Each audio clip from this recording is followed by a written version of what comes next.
Atheist Nomads, episode 319, The Myth of the Christian Nation, with Andrew Seidel. The podcast you're about to listen to includes cursing and talking about hoo-haws. Please be advised.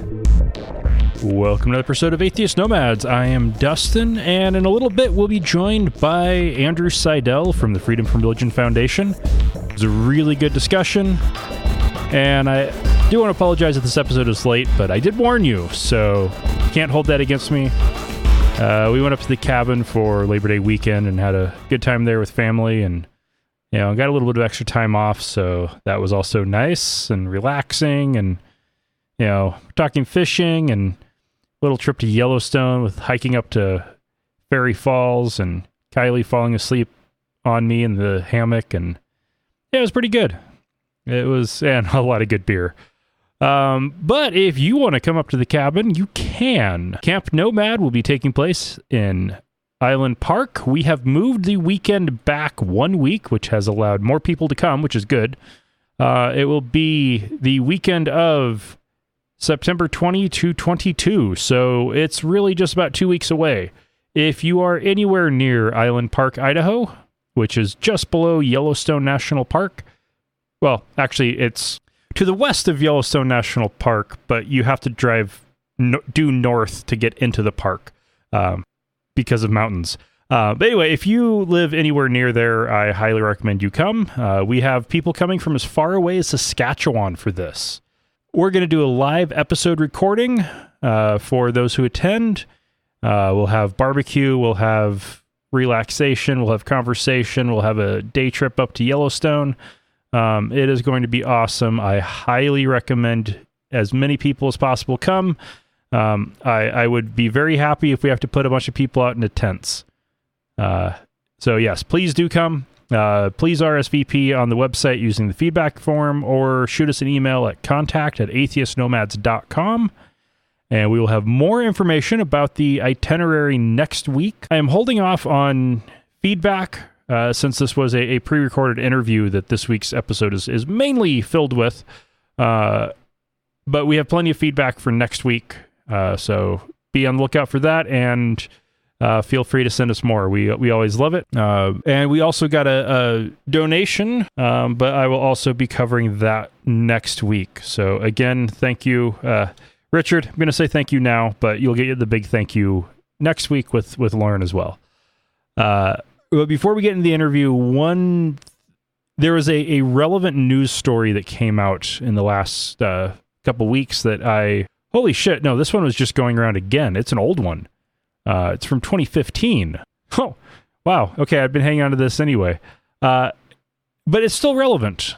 I saw it floating around on the internet somewhere, and it was a survey that PRRI did asking people if America is a Christian nation.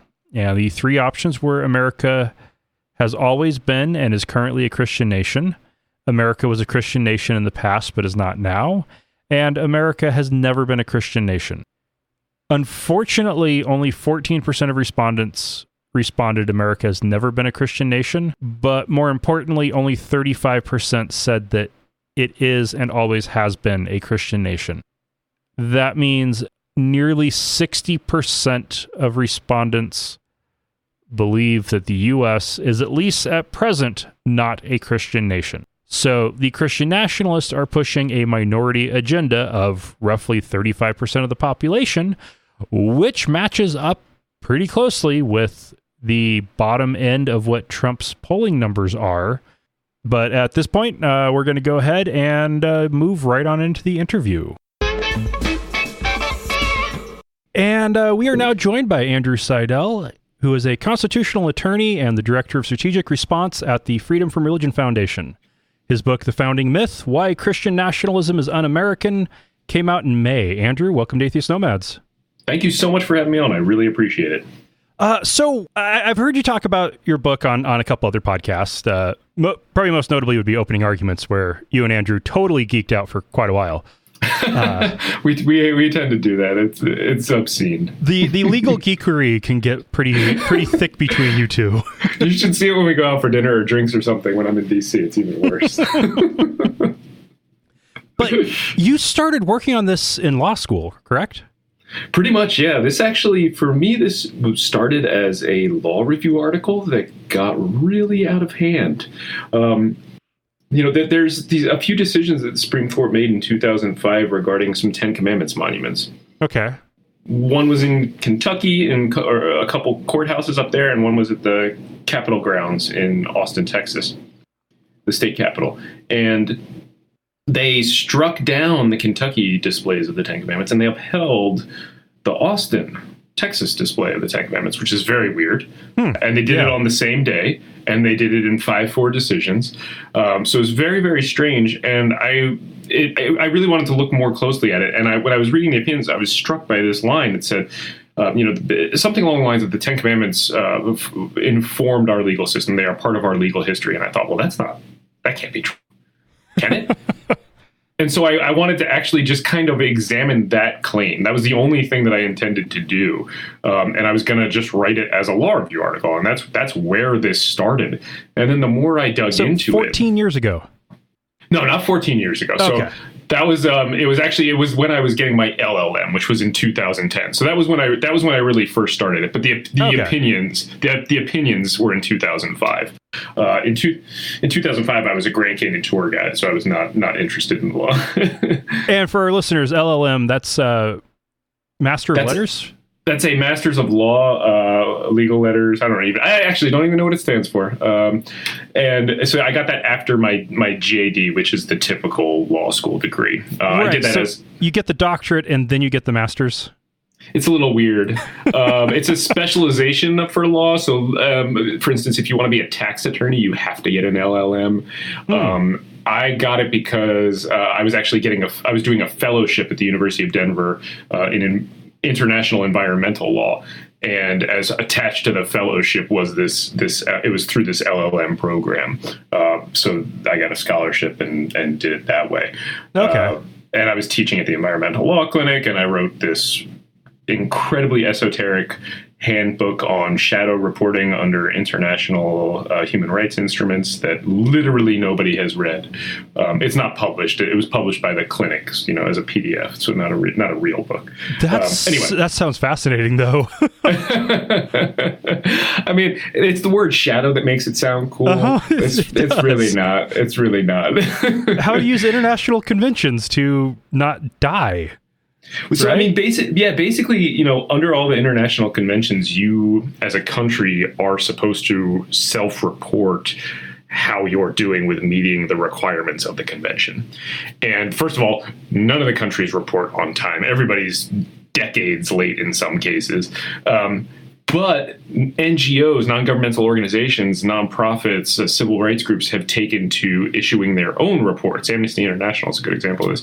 They do these are called shadow reports, which they're based in the country, or they're reporting on the country's progress with meeting the standards in these international instruments. And so I was kind of putting together sort of like a how-to book, like if FFRF, the organization I work for now, wanted to report on how the United States was doing with the religious liberty standards in the ICCPR, for instance, it would give you a basis to at least start and get moving down that road. Okay. Super niche. Yeah. And again, nobody's read it. So right. Okay. I had to write the clinic the other day. This was a couple of years ago now, to actually get a copy of it, because you can't find it anyway. All right. So you started in 2010 digging into this shift in American politics. Absolutely. I mean, I started digging into this claim. Everybody's kind of heard the Christian nation claim.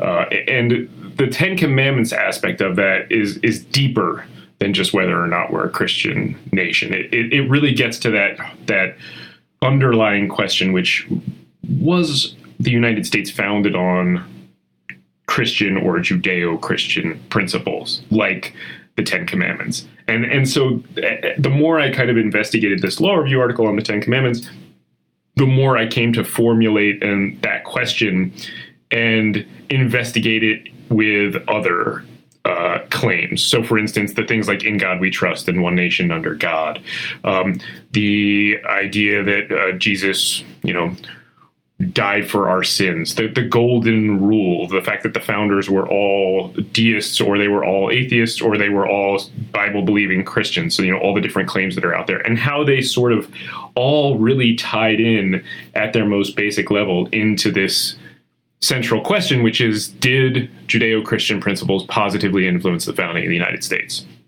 And so rather than just focusing on the Ten Commandments, I branched out into all these different things. So the Ten Commandments form one big part of the book. The mottos, those phrases, those idioms form another part. The basic Judeo-Christian principles that you can pull from the Bible, things like the Golden Rule, things like vicarious redemption through human sacrifice, hell, all that different stuff was another part. And then I deal sort of with more of the history, the Founding Fathers, the Declaration of Independence, our colonial history in yet another part of the book. So it's kind of those four basic parts was how I ended up organizing the answer or the investigation of this one question: did Judeo-Christian principles positively influence the founding of the United States? Okay, I think a good starting point for this would be, what does Judeo-Christian principles even mean? Yeah. I mean, it's such a good question. It's obviously, for this investigation, it was a fundamental question. It's harder to answer than you would think. And it's actually, I think that is one of the reasons that nobody's written a book like this before. Nobody's done that investigation, is because that term is so vague and nebulous that it actually insulates the underlying claim that we are founded on Judeo-Christian principles from scrutiny and criticism. Right. When you make up a bullshit term. Yeah. It makes it easy to defend. Right. Because how do you argue against something that isn't even definable? Exactly. It's a nailing Jello through a wall problem. And, so what I did was really look at a lot of the language that politicians have used when they're talking about Judeo-Christian principles. I mean, there's also the inherent contradiction in the term, not even Judeo-Christian principles, just Judeo-Christian. Jews are Jewish because they reject Jesus as the savior. Christians are Christian because they accept. It's a fundamental contradiction in that term. And I actually go over in the book, The Founding Myth, how that term came to be. And it's pretty much a post-World War II term that was invented because saying something like we were founded on Christian principles sounded really ominous in the wake of World War II. Right, because the Nazis were explicitly and actively pushing a Christian agenda. And it is also what happened to the Jewish people was so just horrific that you don't want to. People wanted to err on the side of caution, so they accepted this inherent contradiction in the terms to avoid seeming like Nazis, which is a bit of an oversimplification. But the term itself, Judeo-Christian principles, you kind of have a vague idea. These are the things that you can get from the Bible. What are the principles that are central to the Bible? The Ten Commandments, which are supposedly central to Christianity. The various things that Jesus preached. But as soon as you include Jesus, then there's no Judeo part. Exactly. And yes, and it's just it's a contradiction that I accepted for the purposes of the book. I pointed out at the beginning, I say this is ridiculous, and then I say, but this is what they're claiming, so we're going to go ahead and roll with it, and I'm going to destroy it anyway. All right. And so that's what I actually do. I walk through. Part 2 is all the different principles that you can really pull out of the Bible that are central to Christianity or Judeo-Christianity. And hell is actually a good example of, hell is properly a Christian principle. Mm-hmm. It doesn't appear in the Old Testament, in the Hebrew Bible, in the way that it appears in the New Testament, in the Christian Bible. It actually doesn't appear in the New Testament the way most Christians think it does. No, in the Old Testament, it's called Sheol. It's like sort of this place. It's sort of an afterlife type place. It's looked more like Greek than anything, really. Mm-hmm. Like the heroes wanted to go there. Even Job was like, "Please get me to Sheol. I'm so tired of this suffering." But in the New Testament, it is this place of eternal torment, suffering, heat, and fire. Those are the two things that you get from the New Testament reading about hell. It is fire. It is eternal heat and eternity. And it encapsulates that problem with Judeo-Christian, but it also encapsulates the problem with the overall claim that we're founded on Judeo-Christian principles, because hell is an infinite punishment for a finite crime. And it is also, by any stretch of the imagination, cruel and unusual. And our Constitution absolutely prohibits cruel and unusual punishment. And while it does allow for the death penalty, at least in theory, that itself, we can kill you and that's all we can do to you. We can't torture you for all eternity. So to me, there's kind of this fundamental conflict between this central Christian principle, hell, and our Constitution. It's very explicit. It's right there in the Eighth Amendment. I mean, the Supreme Court held that being locked in jail with a 5-pack-a-day smoker was cruel and unusual punishment. And if being in jail with a smoker is cruel and unusual, you can imagine what the fire and brimstone of hell for all eternity would be like.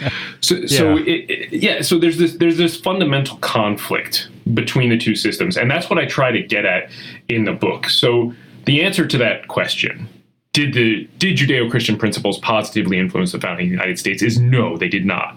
We were not founded on Judeo-Christian principles, and it's a good thing, because those principles are fundamentally and thoroughly opposed to the principles and values on which the United States was built. Right. Because if you go with the model of the conventional Christian view of hell, then the most severe punishment wouldn't be execution. Exactly. It would be prolonging your life with the best health care possible while torturing you continuously. It's terrifying.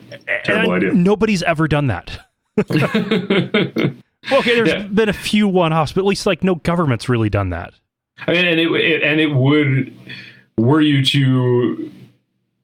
to happen, were you to be able to challenge that in court, it would, in the U.S. court, it would absolutely be declared unconstitutional. I mean, there's no doubt about that. And so that's really what I try to do throughout the book, is I look at those principles that are central to Judeo-Christianity, and then compare them to our founding principles. And in almost every instance, there's just this fundamental disagreement. It's irreconcilable. And so, the punchline is that the two systems differ and conflict to such a degree that, to put it bluntly, Christianity is un-American. Yeah. I mean, that's the argument that I make. That's the founding myth. It is the truth. I kind of didn't expect to arrive at that conclusion when I started writing the book, to be honest. Even when I started writing the law review article, I thought I was going to have to concede all this influence when I got to, do not kill, do not steal, that kind of stuff. But it turns out, no. Yeah. Well, and this would have, I think it was back up around episode 4 or 5, and we're now well over 300 episodes in. Oh, wow. Did one on Is America a Christian Nation? And one of the points that I made in that episode was, if you look at the way the Declaration of Independence, the Constitution, all the founding documents are written, they don't appeal to a higher power. And if you look at even just treaties between the U.S. and Christian countries, there were specific formulations that were used to identify a Christian monarch. And the founding fathers knew how to write Christian governance, and they didn't. Absolutely. I mean, and the Constitution, to me, is the pinnacle of this, right? I mean, it begins, "we the people." And those 3 words were a revolution in themselves, right? I mean, every other constitution to that point began with an invocation of a supernatural God. And that was rejected by the founders. We do have a godless constitution. There's no mention of a deity or the supernatural in there. And the only mentions of religion are exclusionary, banning religious tests for public office. And then in Article 6, and then the First Amendment, Congress shall make no law respecting an establishment of religion or prohibiting the free exercise thereof. They could have added Jesus or Christ or Christianity into it. There were many people who wanted to, when they actually made the framework, the Constitution, public, and it was going through the ratification process. There were a number of citizens who were clamoring and saying, "Look, this doesn't have God. We can't ratify it." And still they stuck by their guns, and they won on that. We were the first nation to separate state and church. We invented the separation of state and church. And I mean, this is something that every American ought to be proud of, ought to be fighting for. We shouldn't be papering it over with these myths about being a Christian nation or about Judeo-Christian principles. Well, and like the 30 Years' War, granted being about 150 years prior, was a war specifically over Christianity, and one of the end results of it was establishing a particular kind of freedom of religion where the prince got to choose. And you were free to be whatever religion your prince belonged to. Nobody had a concept of allowing actual average citizens to pick on their own. No, they didn't. And this is something I touch on in some of the colonial chapters, specifically regarding the Pilgrims and Puritans up there in Massachusetts. We love to tell this story in America that the Pilgrims came here seeking religious liberty, right? Mm-hmm. And it's not true. It's lovely to think that that's the case, but it's fundamentally not true. They came, they were fleeing religious persecution. Yes. But that's not the same as coming to seek out and establish religious liberty for all. They got here and they set up theocratic governments immediately, and they enforced their religious law with their secular government. And it's even worse when you look at the path they traveled. They were in the Netherlands, in Holland, not in England. They fled England and went to Holland, which was at the time the most liberal country on earth. They could have worshipped however they wanted. And in fact, the Pilgrims the Pilgrims' fathers, they were losing followers. People were leaving the faith because they had all this freedom. And so the fathers said, look, we got to get the hell out of here. We got to get to a place where we can enforce our religious law, or we're not going to have a congregation left. So they got on their boat, went to America with a quick stop in England, in Plymouth. So, yeah. I mean, this is a fun, popular American myth, but it's a myth nonetheless. Yeah, and when they stopped in Plymouth, they picked up one of my ancestors. Really? Which one? Edward Doughty. No, I don't. I know a few of them, but that name doesn't ring a bell. He wasn't a leader. He was the person in court at the Plymouth colony. He was in court the most out of anybody there. Most of it was him getting sued by his father-in-law or brother-in-law. Oh, very nice. But he was quite the scoundrel. That's excellent. That's a lot of fun. Annie Laurie Gaylor, FFRF co-president, also can trace her lineage back to the Mayflower. And she's very, very proud to say that it was not all religious folks on the Mayflower. There were a few. There was the saints. Mm-hmm. And hers was not, her ancestor was not a saint, which she is very proud to declare. My ancestor was an indentured servant of one of the adventurers. There you go. So probably not a saint either. Yeah. All right. So we get through the colonial period, and at the time the Constitution was written, the various states, some of them were explicitly Christian. Yeah, they were. Yeah, I mean, so and if you go back far enough, you can kind of say that all the colonies had an established church because really they were all part of the British Empire, which had the established Anglican Church, which the king was the head of, and he also gave charters to the various little colonies before they became sort of colonies that we know of as states, the 13 different ones.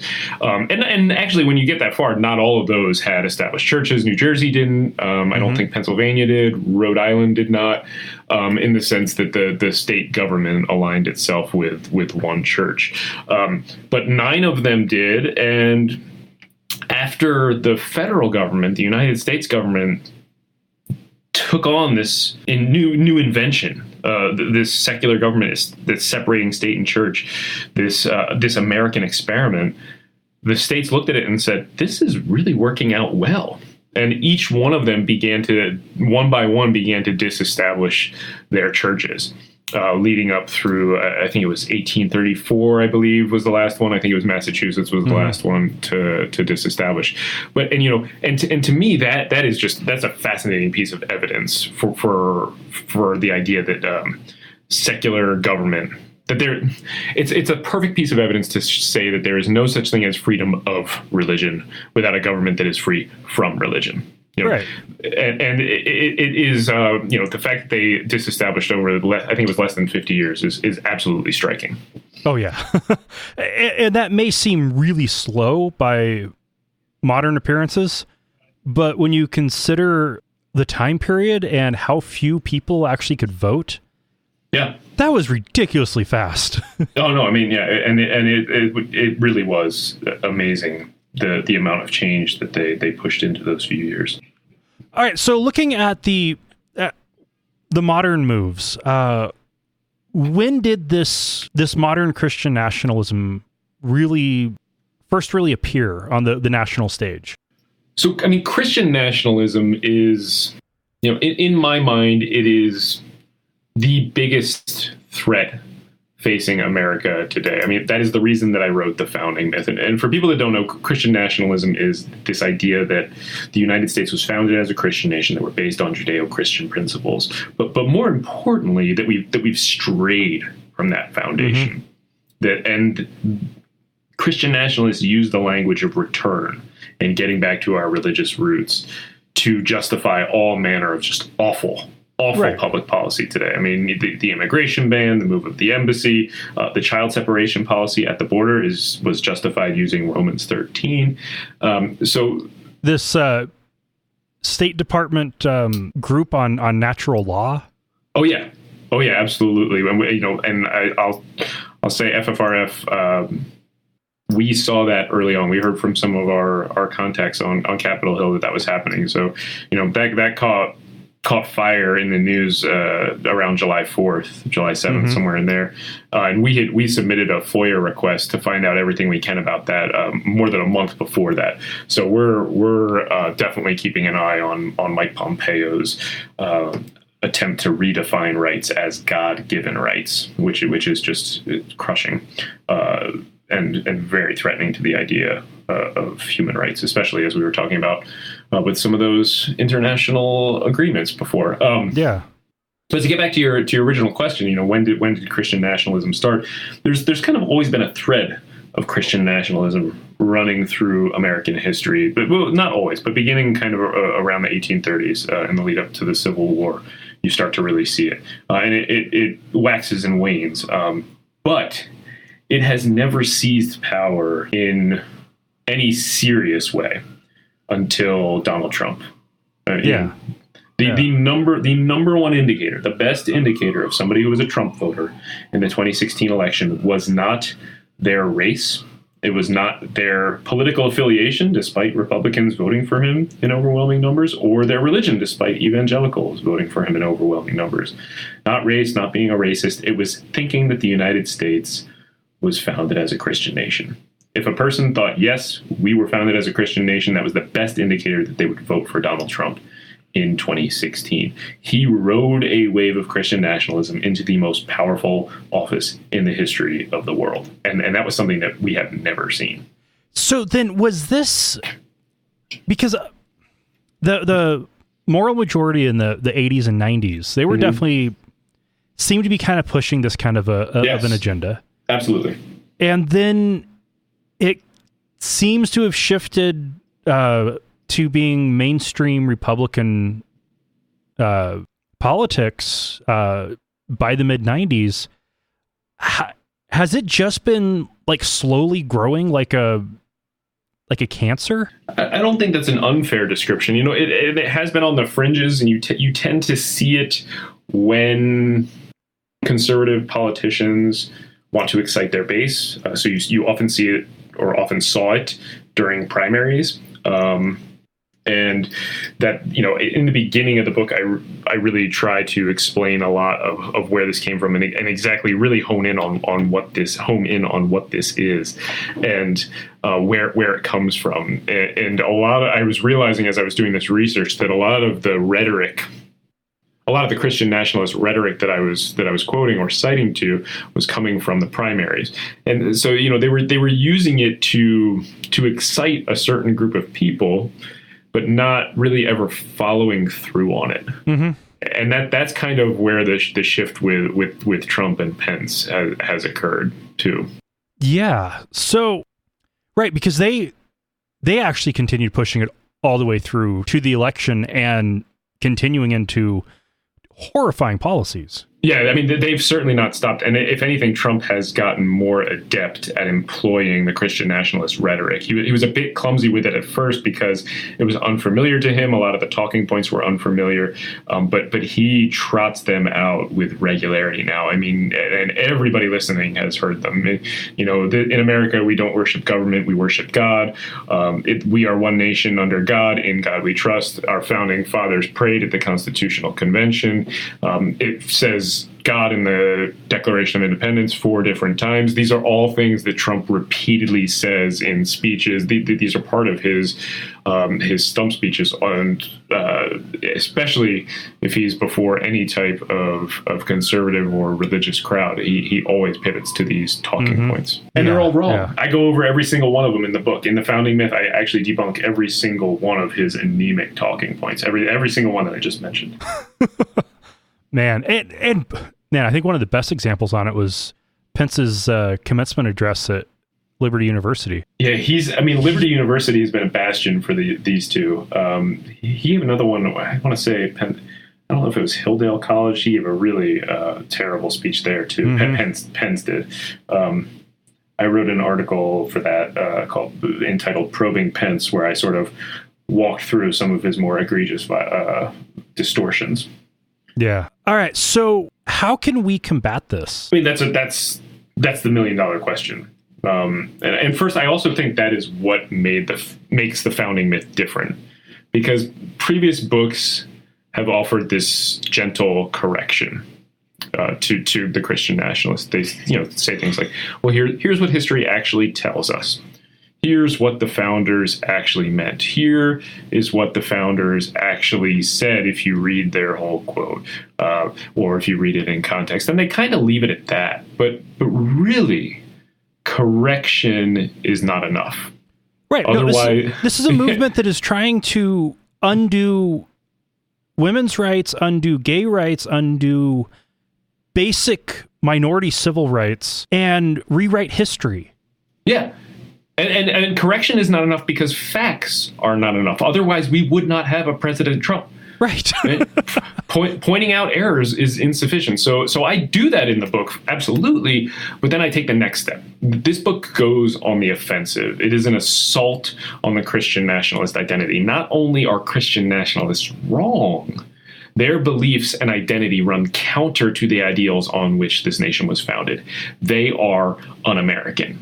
And that is the central argument of the book. And what I'm really trying to do is give our side better arguments, because we've had the facts on our side and we're not winning with those. We need better arguments. And it's not enough to simply rely on logic and reason. We also have to hit them where it hurts.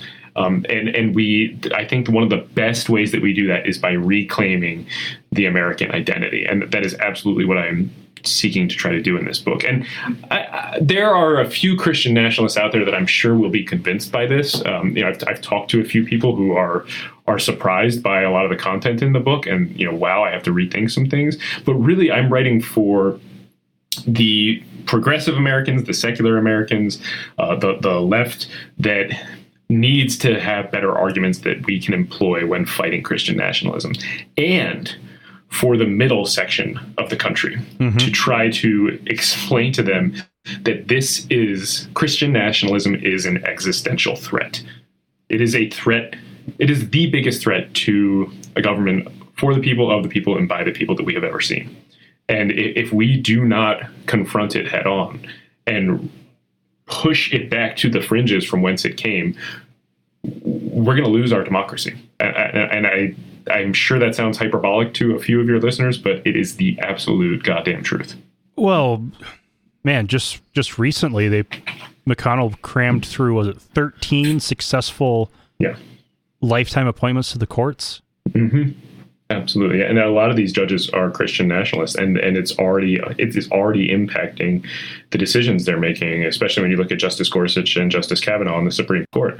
I mean, the decision that came down in June in the American Legion versus the American Humanist Association case, which was this Bladensburg cross case. It centered around a 40-foot tall concrete cross on government property, maintained at government expense, hundreds of thousands of dollars spent to maintain this cross.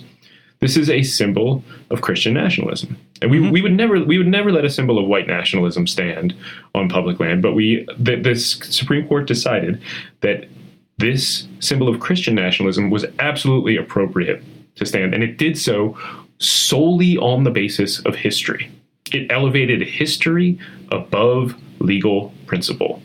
And I have to believe that if we had been better at deploying the arguments in the founding myth, we might have been able to head this off. I mean, we absolutely tried to do that in the briefs that we submitted to the court. We weren't litigating this case or representing any of the parties, but at the Supreme Court, you can submit what are called friend of the court briefs, amicus briefs, and we did do some of that. But I have to believe that if we had done a better job of fighting for our history, reclaiming what it is to be an American, that the court could not have decided the case the way it did, because there would have been no veneer of respectability on it, because the history is so bad and so flawed.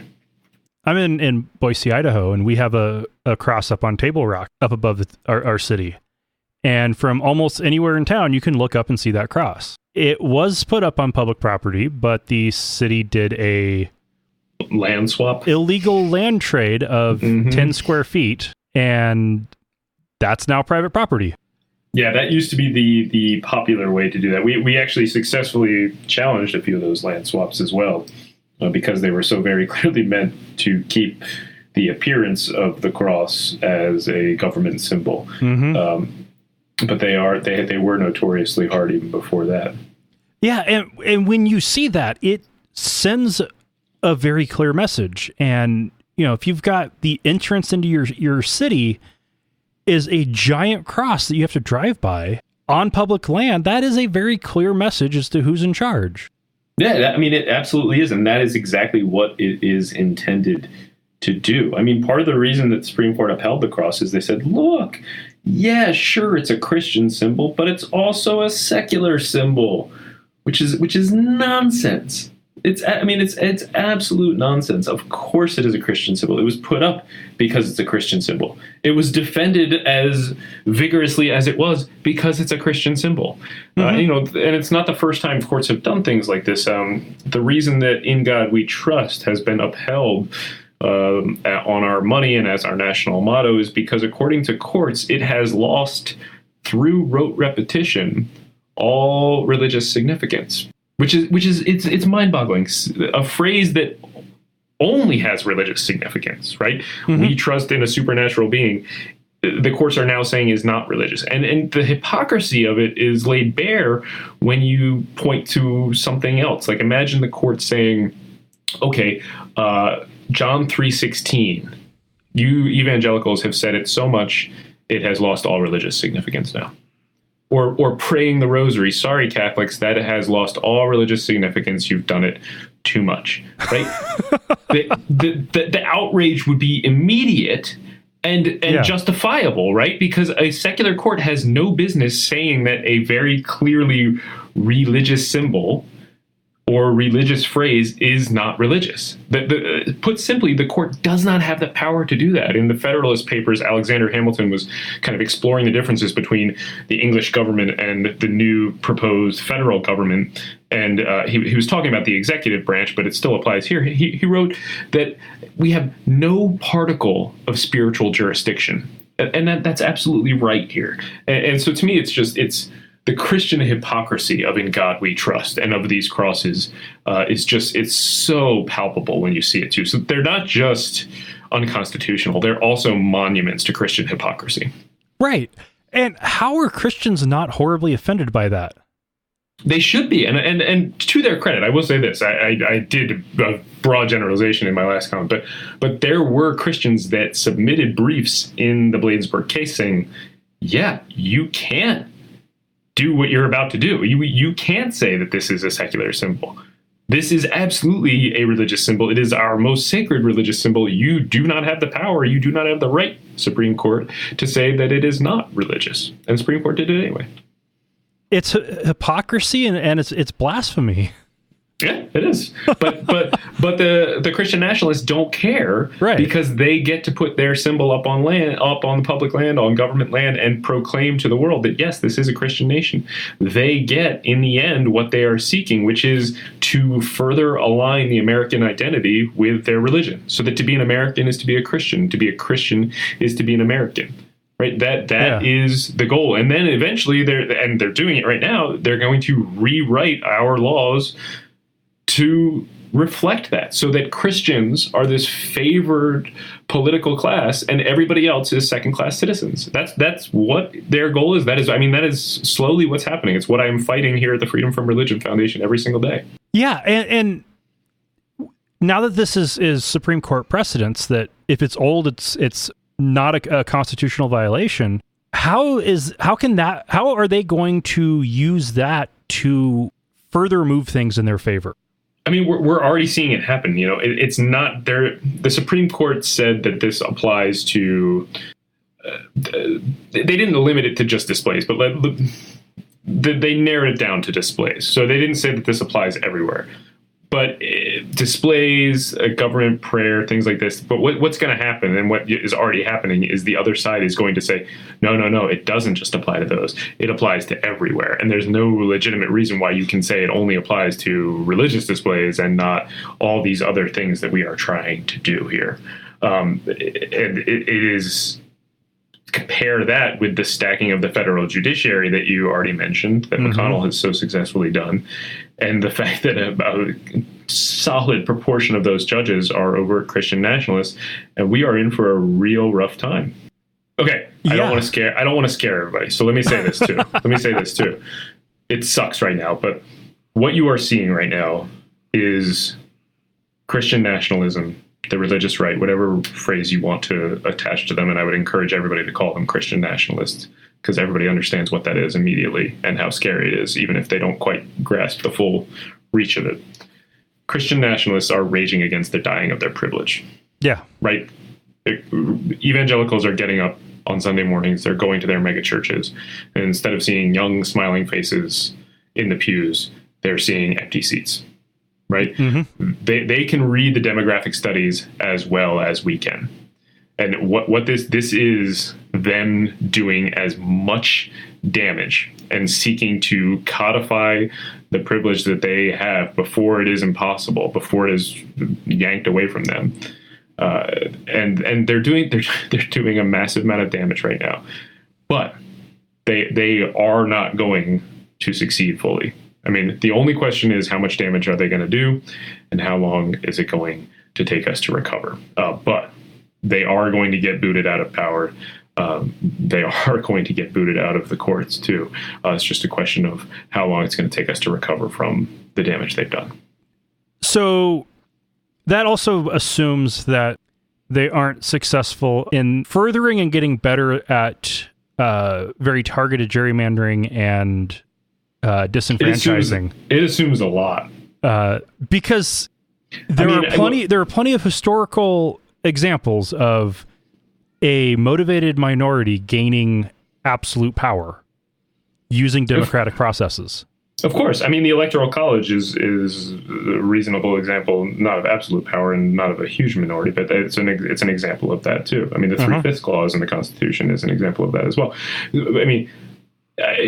My previous attempt at cheerleading is predicated on the assumption that that our democracy does not fail entirely, which, and when you throw in everything that is happening, including the gerrymandering, and that you can politically gerrymander now, according to the Supreme Court, all these different things that are happening, that's not a given.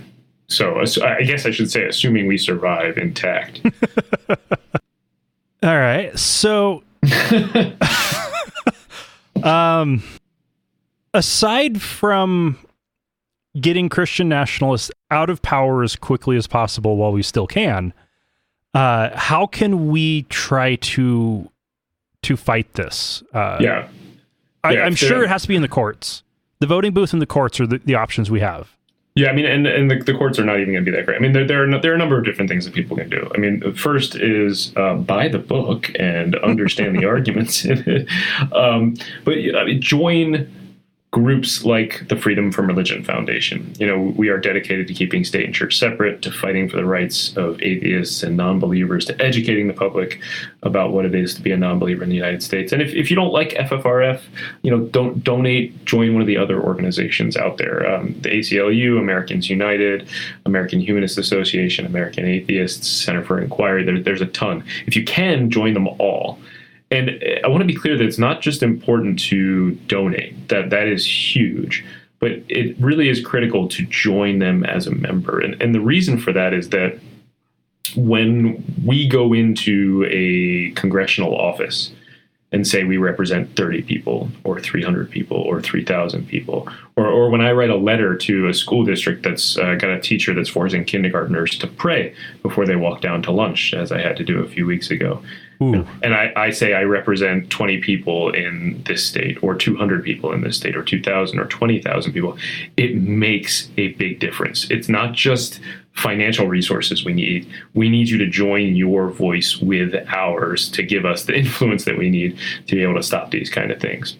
And you know, we're at a disadvantage, our side and our movement, because we are unwilling to engage in the politics of fear and the fear mongering that comes natural to Christian nationalism, and we won't lie to people about what's happening, whereas they will. I mean, the myth of Christian persecution here in the United States is how they've done such a phenomenal job of building these massive fundraising apparatuses.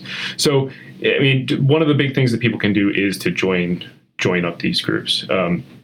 I would really also encourage everybody to get involved in politics, to run for office. I know that there are a lot of your listeners who hear me say that, and they probably think, well, I could never run for office. I mean, what are my qualifications? I couldn't do that. I'm not qualified. Look at the people in office right now. Mm-hmm. You are absolutely qualified to be a public official. Get out there, do it. Run for school board. I mean, run for county executive, run for city council. And, you know, this is something that the moral majority, the religious right, now the Christian nationalists, did very, very well in the 70s and 80s. They put a massive amount of resources into mobilizing churchgoers for running for low-level local office. And that gave them a huge crop of politicians who worked their way up the ladder, and you know, they are harvesting the fruits of that right now, and there's no reason that our side cannot replicate that. So I mean, the big things are buy the book. I joke about it. I don't care. I really don't care if you buy the book. Get it from your library. Tell your library to get it. Then read the book so you understand what is happening. You understand these arguments. You can deploy these arguments, because pointing to the Treaty of Tripoli is not enough. It's not going to win us this argument. It hasn't for the last 20 years. It's not going to now.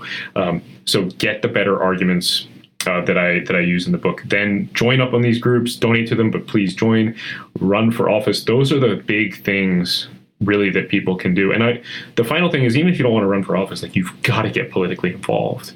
I know there is a tendency towards despair right now, and that your voice doesn't matter, but your voice is the only thing that matters. I mean, the idea that politicians don't care what you think is, to me, just, when I hear people say that, it is mind-boggling. But literally the only thing that politicians care about is what you think. That is literally the only thing they care about.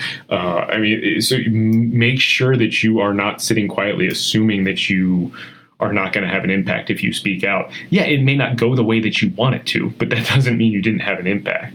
And if you continue to, and you can motivate others to do the same, you will end up having an impact. Yeah. So those are my pieces of advice. I have a old friend from high school that worked for Senator Ron Wyden for, I think, about almost 10 years. And he actually might have been a full 10 years. But so he was in the communications office, and one of the things they did was every single letter and every single phone call that came in, they had to log. Yeah, it gets tallied, every one of them. And Senator Wyden knew exactly what the people calling, whether they were from his state or not, and what their position was on it. And they always updated him on what was going on with those. Yeah, no, I mean, and we have a lot of contact with congressional offices and people who are in that. Our legal director worked for here at FFRF, worked for a senator for a long time, and she likes to talk about how same kind of thing. Like at the end of every single day, the senator would get briefed by, this is how many contacts we got today via phone. X percent of those calls were for this, whereas only 2 were against it. So, everybody, there's an overwhelming majority of people are for this. And that has an impact. Of course, it is going to have an impact on an elected official whose central concern is getting reelected, which means their central concern is your thoughts and your voice. Yeah. And when you're talking about small local offices, there's a lot of those that end up being unopposed or just straight up vacant. Yeah. If you run for an empty seat on the irrigation district, it might just be the irrigation district, but it's elected office. Yeah, it is. And I've written to irrigation districts before where they were having prayer before their meetings. Yeah. It was somebody on the council, a local person who ran and got in touch with me and said, "Hey, I just joined this and this is happening. This doesn't seem right. Can you help out?" Yeah, absolutely. We'll help out. So, I mean, a local secular person running for that office got in touch with us, and we were able to have an impact. I mean, and that makes a difference. That really does make a difference. Various people in the atheist community here in Boise, we were able to get the Ada County Highway District, when they proposed and then passed their invocation policy, we kept the pressure on and had the backing of a bunch of staff members at the Highway District, got them to reverse the decision. Oh, that's amazing. Yeah, I mean, you absolutely can have an impact, and bravo. That's fantastic work. And there's no reason that can't happen everywhere. And even when the vote goes against you, that doesn't mean let up. Yeah. No, I mean, and this is the thing. Like, it doesn't matter that the court declared the cross constitutional in one sense, because if we could get it together and get people on the board that manages that land, we could get it removed.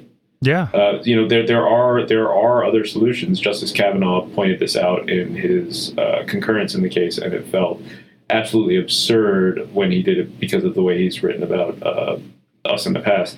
But it's not untrue. The example you just gave about getting that prayer policy rescinded is a perfect example of that. Even if something is not illegal, that doesn't mean we can't stop it. Right. All right. And if we're seeing stuff and we need help, how can we get in touch with FFRF, and what can you do to help us? If you see a state church violation, the Freedom from Religion Foundation is here to help you. I mentioned our 2 goals are to separate and to educate, to keep state and church separate, to educate the public about non-believers. We will help you fight that violation, and there's a number of different ways that we can do that. We are happy to take it on our own. We'll keep your information confidential if you prefer, and work to stop the government from doing whatever it is that they are doing to violate the Constitution. And all you have to do is reach out to us. Our website is ffrf.org. That's where you can join us. It's only $40 a year to join. Please do. That's where you can report a state church violation. Please do that. And then you can also follow us on our social media for more news about to learn more about the work that FFRF is doing. Yeah, and I know one case that I brought to you guys a few years back. My niece was going to a middle school, and we went for a family rafting trip, and the shuttle van driver was a local youth pastor who said he was going to be seeing her at lunch at school. And I called up FFRF, and they sent a letter to the district. The district had no idea what was going on and shut it down. Yeah, and we're often able to stop these violations with a simple letter pointing out what the problem is. In the case you just mentioned, that does happen from time to time, where often actually where higher ups don't know that the principal or maybe a couple teachers are, doing a little wink and a nod for the pastor at their local church and letting them in the back door. And we see that pretty regularly. So, we can stop these things, and we can do it to keep you anonymous. You may not want to out your kid and make their life more difficult in the schools. So you come to us and we'll keep your name out of it and get it solved. And is it when people are able to not be anonymous, does that make it more powerful? I mean, I will say this, we are more successful. Our win rate is better when we have vocal local activists. So when we have people who are willing to back us up at, if we're writing to a city council, for instance, about something they're doing, we are more likely to win on that issue if we have vocal local activists who are willing to show up and support us. Doesn't mean we always win. Doesn't mean we always win without going to court, but we are far more likely to. And when you do have to go to court, do you have to have a named plaintiff? Not always. No, we can't. We have taken a number of lawsuits under pseudonyms, Doe, Jane Doe, John Doe, that kind of thing, to protect the identity. But it's rare, and people shouldn't even be. When you're initially reporting something to us, that's a concern that's a long way down the road. A very small percentage of our cases go to court because we are able to solve them almost all without going to court. Okay, so don't necessarily worry about that detail until you get there. No, not. I mean, you should not actually. That should not go into your calculation when you're deciding whether or not to report this to FFRF, because the chances of that happening are almost nil, and you will absolutely have the opportunity to say no long before we would ever get to that. All right. And if people do need to reach out to FFRF, how can they do that? I mean, the best way to do it, if you've got a complaint that you want to do, is go to ffrf.org. There's a tab that says legal, and then you click on that and then report a state church violation. Give us all the information you can. It makes it much easier for us to take action on it quickly. It's back to school time, so we tend to get a wave of complaints this year. You should hear from an attorney at FFRF pretty soon, but then we do triage the complaints as they come in. And, if something has already happened, it's going to get a lower level of priority than it's something that's about to happen tomorrow in a kindergarten class, for instance. So bear with us while we're going through it, but we will get to your complaint, and you will hear from us for sure. And then if people are interested in following me, I'm on social media too, Andrew L. Seidel, on all the usual places. All right, and links to all of that will be in the show notes, as well as link to your book. Yeah, and I hope everybody enjoys it. It was a labor of love over a long time. Yeah. All right, Andrew. Thank you so much for joining us. Oh, it was my pleasure. It was a great conversation. Thanks for having me on. Thank you. Well, I hope you enjoyed the interview. If you want to come to Camp Nomad, but you can find more information at atheistnomads.com/camp. And if you want to contact us, you can always send us an email at contact@atheistnomads.com, or use the feedback form at atheistnomads.com/contact, or leave us a message via SpeakPipe. And if you want to support the show, you can find out how at atheistnomads.com/donate. And we have various options to do so using Patreon, Podfan, or PayPal, which covers all of your options from a per episode, monthly, or one-time basis. And on occasion, we will also even take paper checks or cash. So we are always happy to get whatever support you're willing to send our way. That wraps it up for this week. Until next time, remember, not all those who wander are lost. Thank you for listening to another episode of Atheist Nomads. You can find show notes and contact information at atheistnomads.com. Follow us on Twitter at Atheist Nomads, and like us on Facebook at facebook.com/atheistnomads. Please subscribe to the show in iTunes, Stitcher, or your podcatcher of choice, and while you're there, feel free to leave us a review. Theme music is courtesy of Sturdy Fred. Until next time, this has been the Atheist Nomads.